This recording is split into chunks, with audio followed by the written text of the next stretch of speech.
Você está no canal Eu Estudo a Lição com o pastor Samuel Camilo. Hoje é sexta-feira, dia 17 de janeiro de 2025, e faremos um estudo adicional do nosso tema principal da semana, que foi Agradando a Deus. O texto que serviu como base, que nos acompanhou durante toda a semana, foi o texto de Sofonias 3,17, que diz assim: Pois o Senhor, seu Deus, está em seu meio, ele é um Salvador poderoso.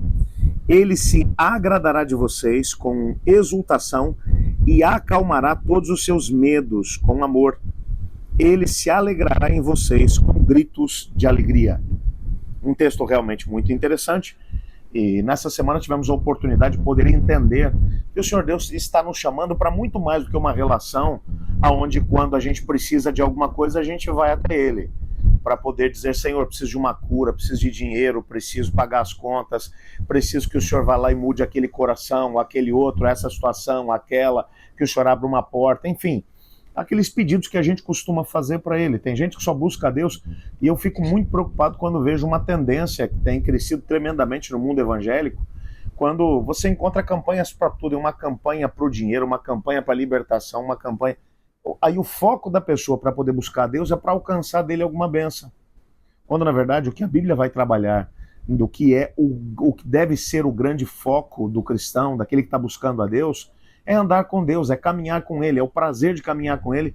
Enquanto você caminha com Ele, coloca o reino de Deus em primeiro lugar, todas as outras coisas são acrescentadas. Ele vai trabalhando para poder nos dar aquilo que precisamos.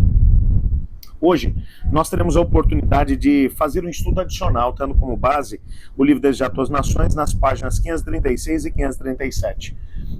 Temos aqui 3 parágrafos que eu quero analisar com você, mas aguenta firme que eu já volto.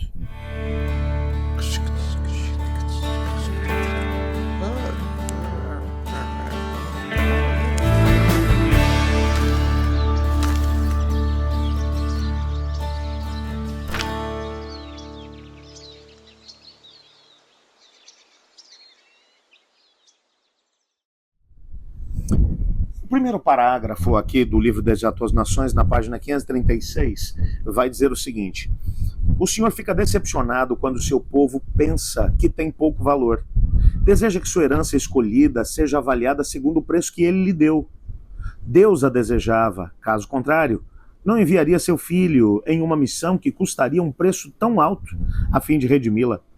Ele tem um propósito para cada um e se agrada muito quando lhe fazem os maiores pedidos, para que glorifiquem o seu nome. Podem esperar grandes coisas se têm fé em sua promessa. Eu vou fazer uma pausa aqui para você poder entender que quando você coloca o foco no lugar certo, e aqui o texto está dizendo que Deus ele fica decepcionado, Deus o Pai fica decepcionado quando o seu povo pensa que tem pouco valor. Você quer saber o valor que você tem? Olhe para a cruz do Calvário.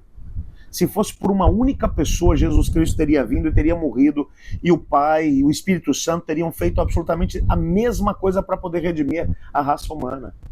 Nós temos um grande valor e devemos viver pela fé com o Senhor, entender que temos esse valor, não para podermos agora nos engrandecer diante do Senhor, não é isso, mas para podermos entender que, da mesma forma que nós, às vezes, ou pelo menos deveríamos, buscar a Deus com aquela inteireza de coração, com o desejo de poder entrar na presença do Senhor, para poder viver a experiência que Moisés viveu no monte.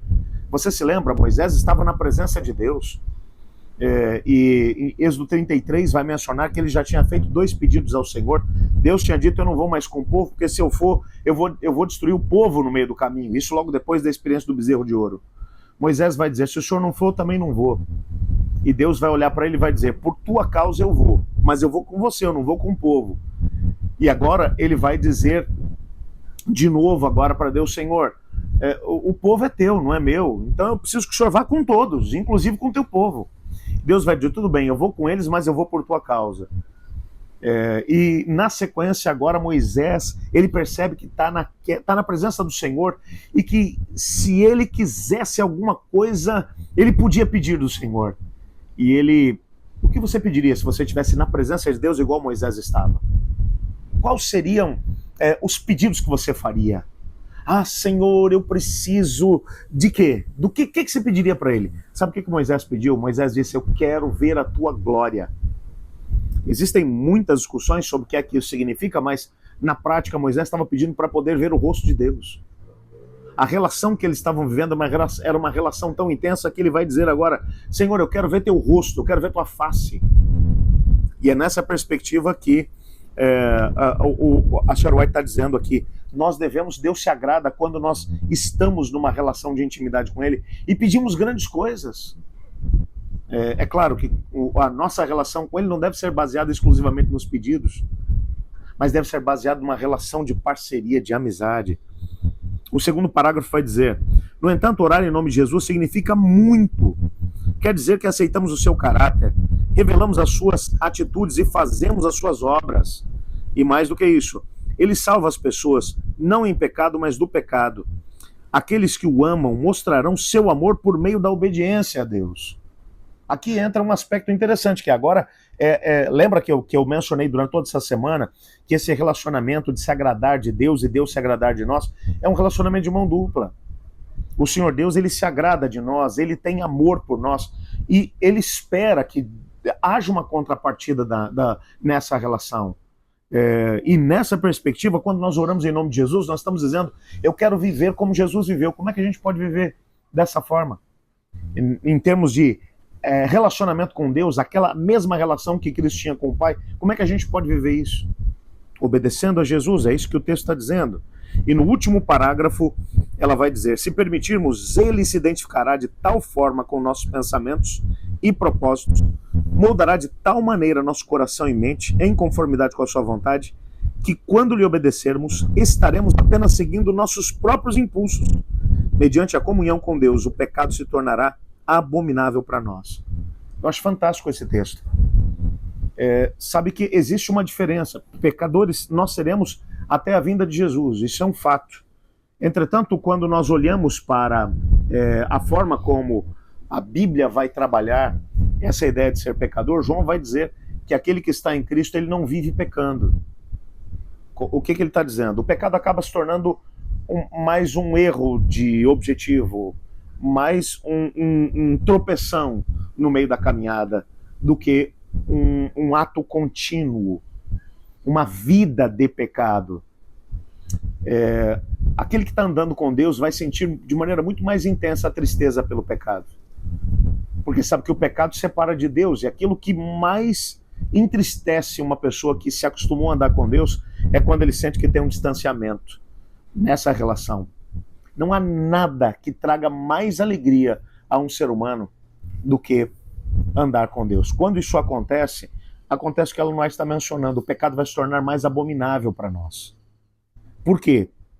Não porque não gostemos de pecar, porque a nossa natureza pecaminosa ainda vai clamar por isso, mas porque nós sabemos que isso vai, de alguma forma, nos afastar dessa relação onde Deus se agrada de nós e nós nos agradamos dele.